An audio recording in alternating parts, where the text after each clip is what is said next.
Hello दोस्तों, नमस्कार। स्वागत है आप सभी का एक नए वीडियो में। इस वीडियो में हम लोग पीजीटी 2021 का साल्ट पेपर देख रहे हैं। इसमें 71 प्रश्न इसके पहले वाली वीडियो में हम लोग देख लिए थे। यहाँ से हम 72वें प्रश्न से देखेंगे कि जिस तरह के प्रश्न पूछे गए थे उससे हम लोग देखेंगे कि पैटर्न क्या रहा है पिछले वर्ष प्रश्नों का।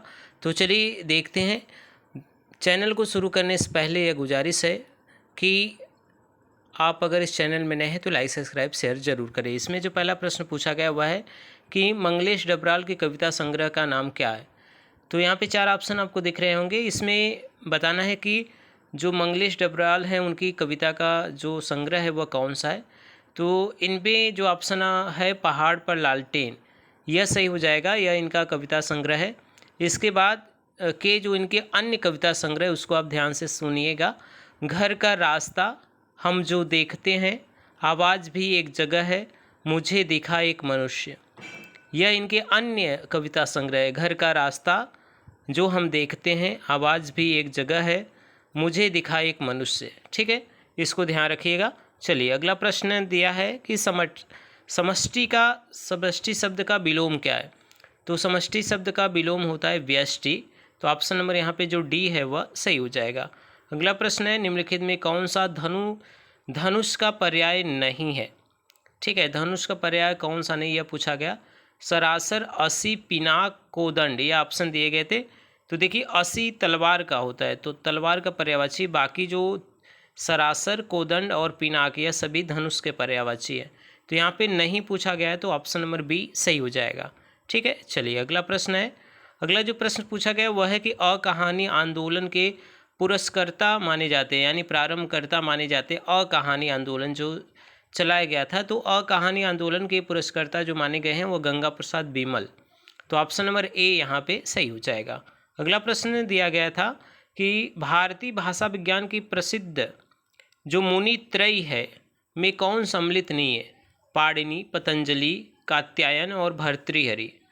तो प्रसिद्ध जो भाषा विज्ञान मुनि त्रयी है उसमें जौन शामिल नहीं है, तो भर्तृहरि जो है वह शामिल नहीं है। तो ऑप्शन नंबर यहाँ पे जो डी है वह सही हो जाएगा। ठीक है, पाणिनि की रचना अष्टाध्यायी आप समझते हैं, तो इसे भी आप ध्यान रखिएगा। अगला प्रश्न है इनमें से एक पतवार का पर्यायवाची है। पतवार का पर्यायवाची पूछा गया है। इसमें ऑप्शन आपको दिख रहे हैं। तो पतवार यहाँ पे जो कर्ण है, कर्ण वह पतवार के पर्यायवाची है। तो ऑप्शन नंबर सी यहाँ पे सही हो जाएगा। अगला जो प्रश्न पूछा गया था वह है कि सोमप्रभ सूरी की रचना है। यह आपको बताना है कि सोमप्रभ सूरी की रचना क्या है। 4 ऑप्शन आपको दिए गए थे। इसमें सोमप्रभ सूरी की जो रचना है वह है, यहाँ पे जो ऑप्शन दिख रहे हैं आपको, सोमप्रभ सूरी की रचना कुमारपाल प्रतिबोध, कुमारपाल प्रतिबोध। ठीक है, यहाँ पे ऑप्शन नंबर बी यह जो उत्तर है वह सही हो जाएगा। ठीक है, चलिए आगे बढ़ते हैं। अगला प्रश्न देखते हैं। निम्नलिखित में कौन सी रचना सर्वश्रेष्ठ दयाल सक्सेना की नहीं है, यह पूछा गया था। सर्वश्रेष्ठ दयाल सक्सेना की रचना कौन सी नहीं है। यहाँ पे ऑप्शन है पागल कुत्तों का मसीहा, खूंटियों पर टंगे लोग, काठ की घंटियाँ, एक शहर की मौत।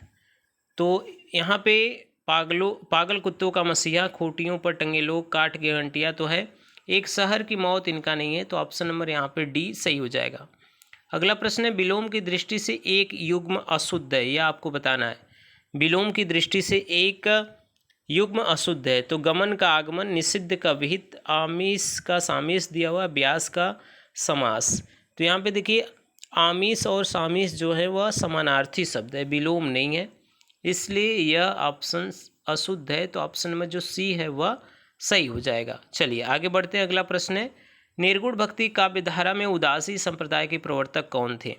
तो उदासी संप्रदाय के जो प्रवर्तक माने गए हैं वह निर्गुण शाखा में वे माने गए हैं श्रीचंद, जो गुरु नानक के पुत्र हैं श्रीचंद। तो श्रीचंद ऑप्शन नंबर जो सी है वह सही हो जाएगा। चलिए आगे देखते हैं। अगले जो प्रश्न पूछे गए वह किस तरह के प्रश्न आए थे। यहाँ पे अगला जो प्रश्न पूछा गया था कि चलती चाकी देख के दिया कबीरा रोए, दो पाटन के बीच में साबुत बचा न कोय। इस प्रस्तुत दोहे में शब्द शक्ति पूछा गया था। ठीक है, इसमें कौन सी शब्द शक्ति है यह। तो यहाँ पे जो शब्द शक्ति है वह व्यंजना है। तो ऑप्शन नंबर जो सी है वह सही हो जाएगा। अगला प्रश्न पूछा गया था 21वीं सदी का लड़का किस कहानीकार की कृति है? 21वीं सदी का लड़का किस कहानीकार की कृति है?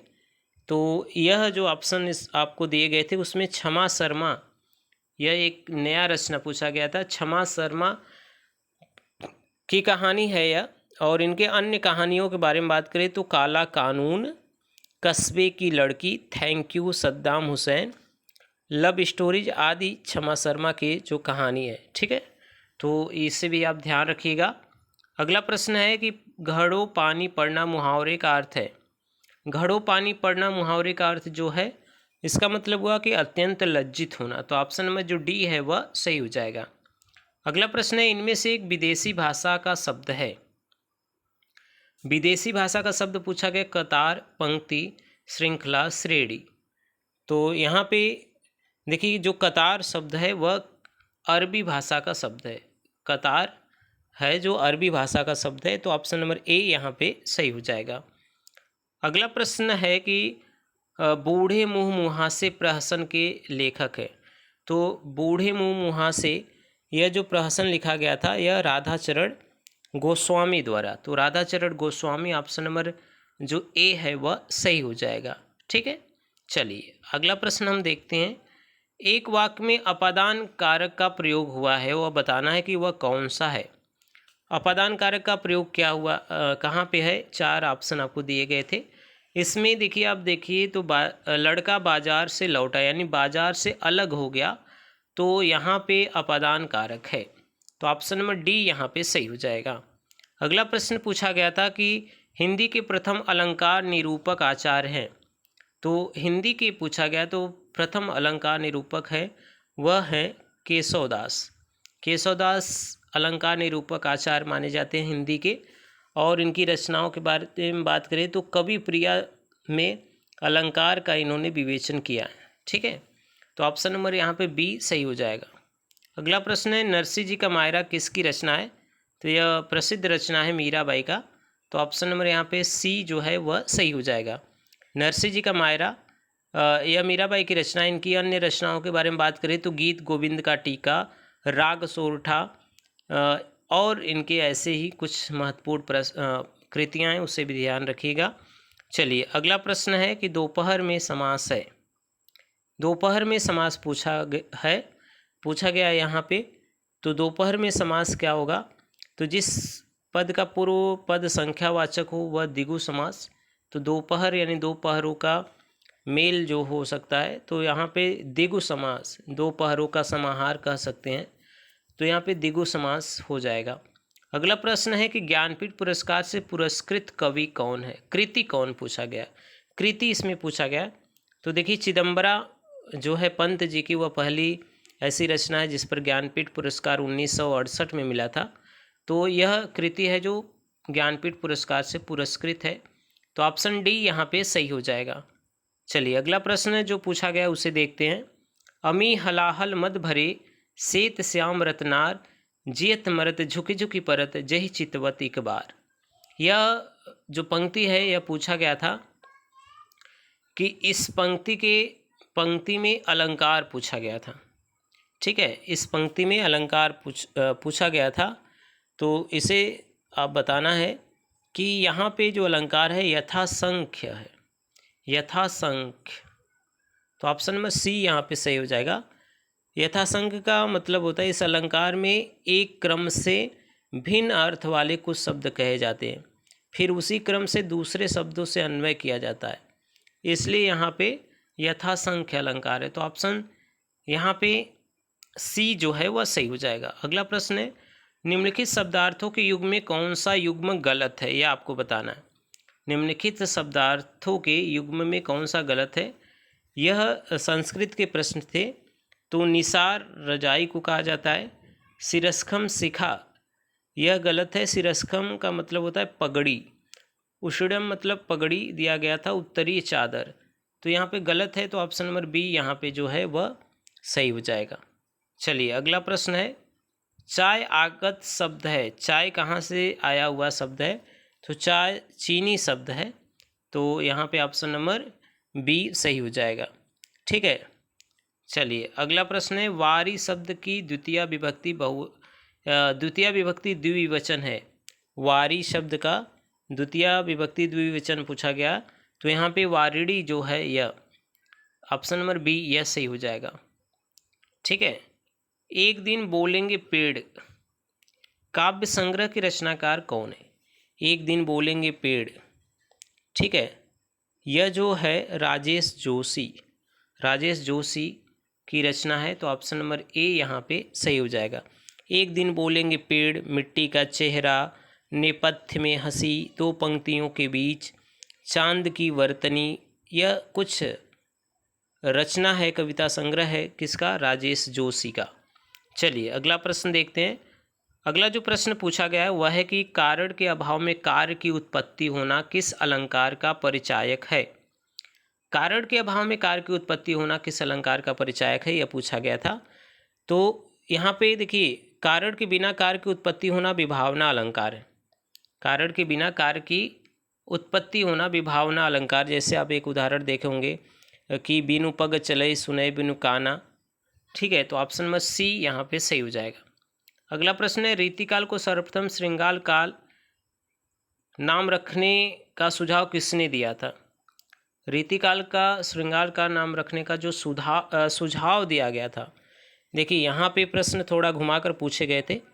आचार्य रामचंद्र शुक्ल ने हिंदी साहित्य के इतिहास में लिखा है कि वास्तव में श्रृंगार और वीर इन्हीं दो रसों का इस कविता इस काल में हुई, प्रधानतः श्रृंगार की रही।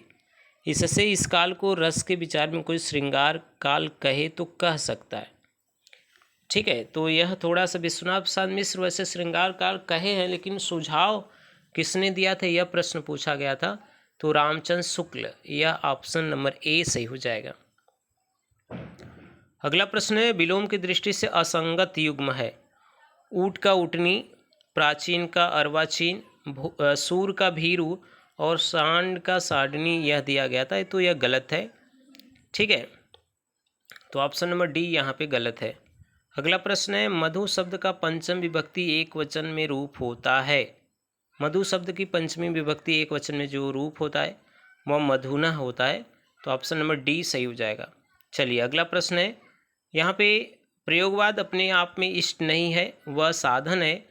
प्रयोग द्वारा कवि अपने सत्य को अधिक अच्छी तरह जान सकता है और अधिक अच्छी तरह अभिव्यक्त कर सकता है। वस्तु और शिल्प दोनों क्षेत्र में प्रयोग फलप्रद होता है, यह कथन किसका है? तो प्रयोगवाद के संबंध में यह जो कथन कहा गया था, जो दूसरे तार सप्तक जो 1951 में निकला था, उसकी भूमिका में यह जो कथन कहा गया था अज्ञेय द्वारा, तो ऑप्शन नंबर सी यहाँ पे सही हो जाएगा। चलिए अगला प्रश्न देखते हैं। अगला प्रश्न है कि कबीर की भक्ति आंदोलन विद्रोह मूलक है तो गोस्वामी तुलसीदास का प्रतिरोधात्मक है, यह विचार व्यक्त करने वाले विद्वान कौन है? कबीर की भक्ति आंदोलन विद्रोह मूलक है तो गोस्वामी तुलसीदास का प्रतिरोधात्मक है, यह कथन किसका है? तो यह कथन जो है, जो कथन कहा गया है, यह कथन है डॉक्टर बच्चन सिंह का, तो ऑप्शन नंबर यहाँ पे जो सी है वह सही हो जाएगा। अगला प्रश्न है, जहाँ उपमेय का प्रतिषेध कर उपमान की स्थापना की जाए वहाँ कौन सा अलंकार होता है?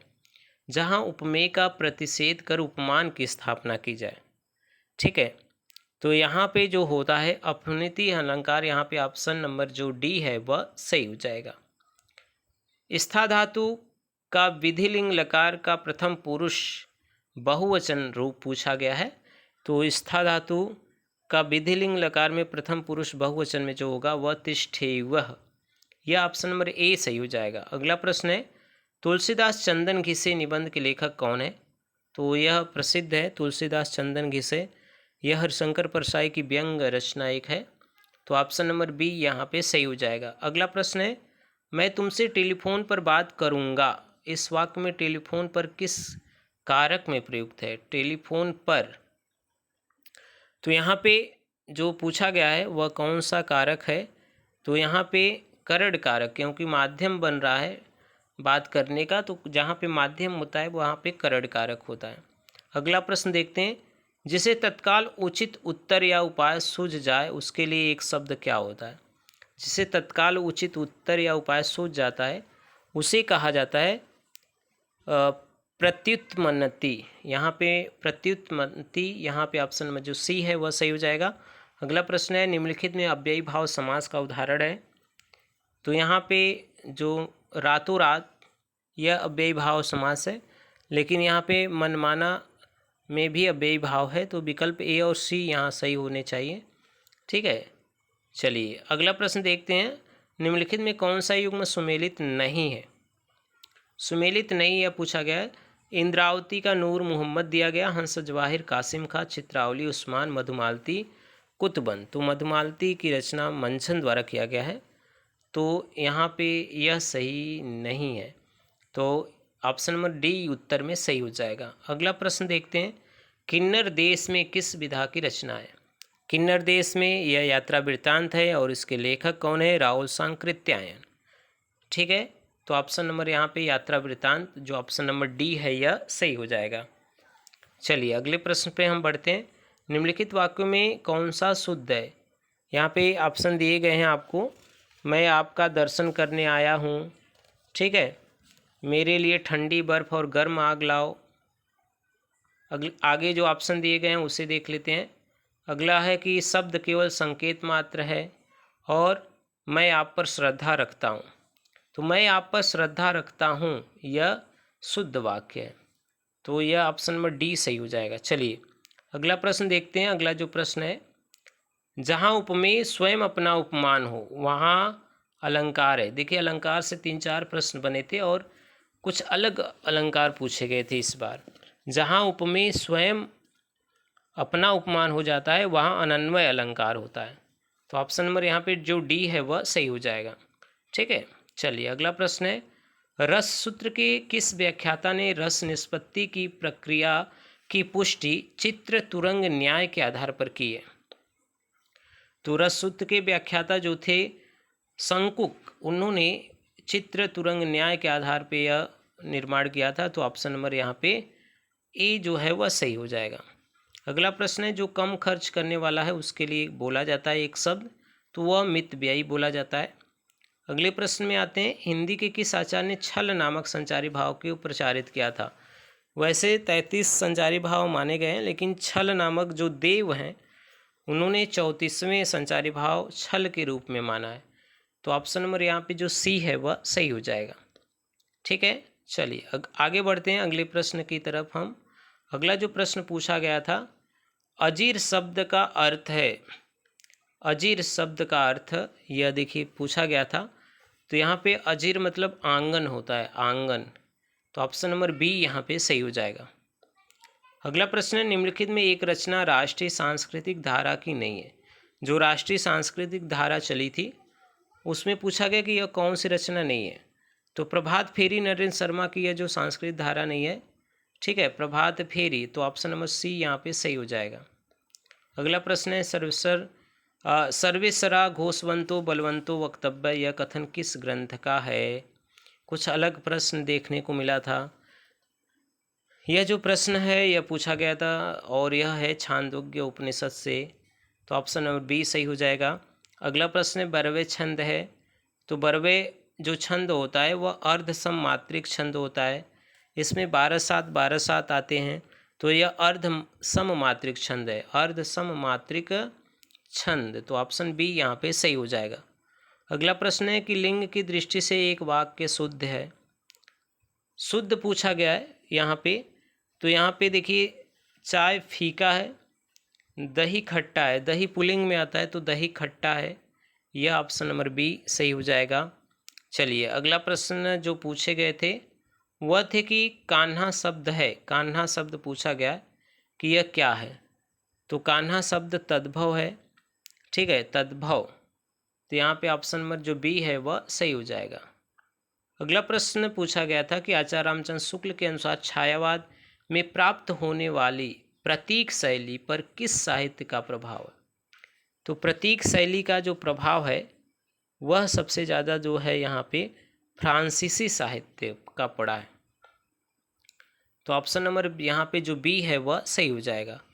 अगला प्रश्न है, निम्नलिखित में अघोष महाप्राण, अघोष पहले दूसरे आते हैं, महाप्राण दूसरा और चौथा, तो घ यहाँ पे ख देखिए यह पहला दूसरा भी है और दूसरा चौथा भी है, तो यह महाप्राण अघोष है। तो ऑप्शन नंबर बी यह सही हो जाएगा। अगला प्रश्न पूछा गया था कि मीराबाई की उपासना है, तो मीराबाई की उपासना आप सभी जानते हैं माधुर्य भाव की थी। तो यहाँ पे ऑप्शन नंबर जो ए है वह सही हो जाएगा। दास्य भाव की उपासना तुलसीदास की, सख्य भाव की उपासना यहाँ पे कह सकते हैं सूरदास की है, और मीराबाई की जो उपासना है वह माधुर्य भाव की है। अगला प्रश्न है कि निम्नलिखित में कौन गीति नाट्य नहीं है। गीति नाट्य पूछा गया है तो जयशंकर प्रसाद का करुड़ालय, मैसूर शरण गुप्त का अनग और धर्मवीर भारती का अंधायुग, यह तीनों गीति नाट्य है। सुमित्रानंद पंत का ज्योत्सना जो है वह गीति नाट्य नहीं है। ठीक है, तो ऑप्शन नंबर यहाँ पे जो डी है वह सही हो जाएगा। इस तरह हम लोग पीजीटी 2021 में जो हल प्रश्न हुआ था हिंदी के पेपर में, उसके हल प्रश्न को देख रहे थे। चलिए मिलते हैं एक नए वीडियो में, तब तक के लिए आप सभी का बहुत बहुत धन्यवाद। एक नए प्रैक्टिस सेट के साथ हम फिर से उपस्थित होंगे। मिलते हैं एक नए वीडियो में, तब तक के लिए आप सभी का बहुत बहुत धन्यवाद।